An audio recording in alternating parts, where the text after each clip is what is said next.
ফিতরা তো রাষ্ট্রীয়ভাবে নির্ধারণ করা হয়েছে 110 টাকা। এটা আদায় করতে হবে কখন? ঈদের সালাতের আগে। আদায় করতে হবে কখন? ঈদের সালাতের আগে। কার আদায় করতে হবে? নেশাব পরিমাণ খাবার। নেশাব পরিমাণ খাবার কার? যার ঘরে খাবার দাবার চলতেছে। যাকাতের নেশাব হতে হবে বিষয়টা এমন নয়, যার ঘরে খাবার দাবার আছে, মজুদ আছে, খাবার দাবার চলতেছে, তার ফিতরা দিবেন। ফিতরা হলো জানের সদকা। অনেক সময় দেখা যায় ফিতরা তো দেয় না, অনেকে দেখা যায় ফিতরার টাকাও ভাগাভাগি করে, আছে না নাই?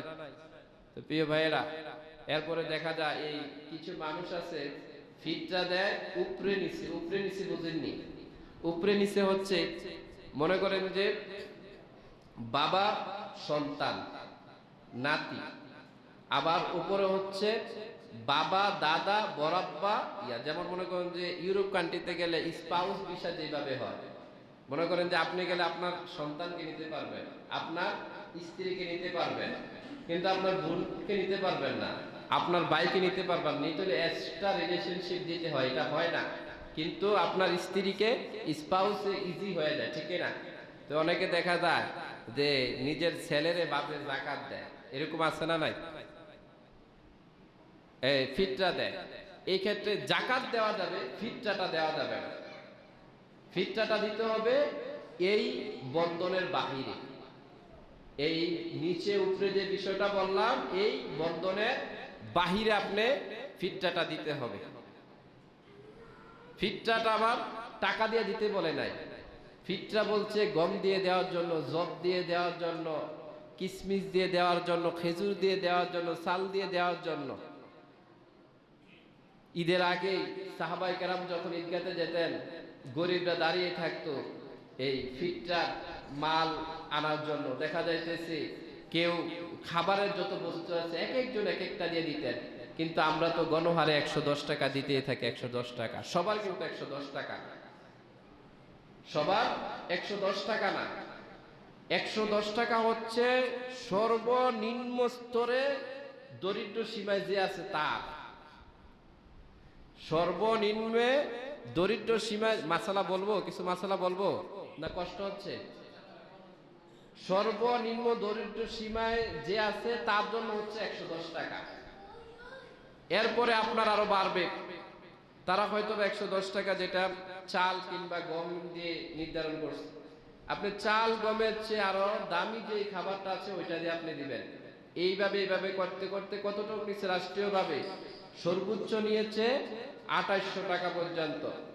তাহলে আপনার 2800 টাকা যদি আপনার জন্য কষ্ট হয়ে যায়, 110 টাকা যদি আপনার জন্য সহজ হয়ে যায়, আপনি অন্য একটা পণ্য দিয়ে হিসাব করবেন, যেটা দেখা যাচ্ছে 300 টাকা বা 500 টাকা বা 600 টাকা বা 700 টাকা বা 1000 টাকা বা 1500 টাকা। আপনার 110 আর 2800 হতে হবে, বিষয়টা এমন নয়। এর মাঝখানে যে কোনো একটাই আপনার হতে পারে। আপনি ওই অনুযায়ী, ওই তৌফিক অনুযায়ী আপনি আপনার বিবেককে প্রশ্ন করেন যে আমি আসলে কত টাকা দিতে পারবো। আপনার বিবেক যদি আপনাকে নাড়া দেয় যে আপনার ফিতরাটা এত টাকা দিলে আদায় হয়, তাহলে আপনারটা আদায় হবে। কিন্তু রাষ্ট্রীয় ঘোষণা 110 টাকা দিলে আদায় হবে, এটা কখনোই আদায় হবে না।